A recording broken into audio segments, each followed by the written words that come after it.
Hello guys, അപ്പോൾ നമുക്കിന്നൊരു പായസം ഉണ്ടാക്കാം. ഞാനിന്നിവിടെ ഉണ്ടാക്കാൻ പോകുന്നത് സേമിയ പായസമാണ്. അപ്പോൾ അതിനായിട്ട് ഇതുപോലൊരു പാത്രത്തിലേക്ക് നെയ്യ് ഒഴിച്ച് കൊടുക്കാം. ഇനി ഇതിലേക്ക് വേംസിൽ ഇട്ട് കൊടുക്കാം. എന്നിട്ട് നമുക്കിതൊന്ന് നന്നായിട്ട് വറുത്തെടുക്കാം കേട്ടോ.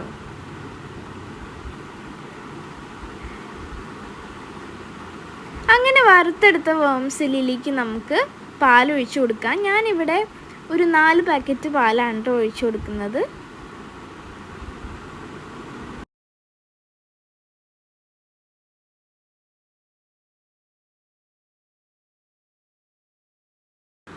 അപ്പോൾ ഇനി നമുക്കിതെല്ലാം കൂടെ ഒന്ന് മിക്സ് ചെയ്തെടുക്കാം കേട്ടോ. അതിനുശേഷം ഞാൻ ഇതിലേക്ക് ആഡ് ചെയ്യുന്നത് കണ്ടൻസ്ഡ് മിൽക്കാണ്. ഇത് നമ്മൾ ഇഷ്ടത്തിന് ആഡ് ചെയ്താൽ മതി കേട്ടോ. അതിനുശേഷം നമുക്ക് ആവശ്യത്തിനായിട്ടുള്ള പഞ്ചസാര ഇതിലേക്ക് ചേർത്ത് കൊടുക്കാം.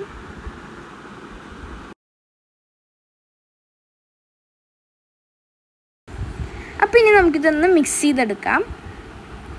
അതിനുശേഷം ഞാൻ ഇവിടെ ഒരു ചെറിയ പാൻ വെച്ചിട്ടുണ്ട്. അതിലേക്ക് നമുക്ക് നെയ്യ് ഒഴിച്ചു കൊടുക്കാം. ഇതെന്തിനാണെന്ന് വെച്ചാൽ നമ്മൾ കാഷ്നട്ടും മുന്തിരിയും വറുത്തെടുക്കാനാണ് കേട്ടോ. അപ്പോൾ നമുക്കിനി ഇത് രണ്ടും ഒന്ന് വറുത്തെടുത്ത് നമ്മുടെ പായസത്തിലേക്ക് ഇട്ട് കൊടുക്കാം.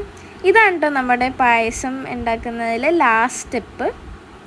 അപ്പോൾ അങ്ങനെ നമുക്കിതൊന്ന് മിക്സ് ചെയ്ത് കൊടുക്കാം കേട്ടോ. ഇനി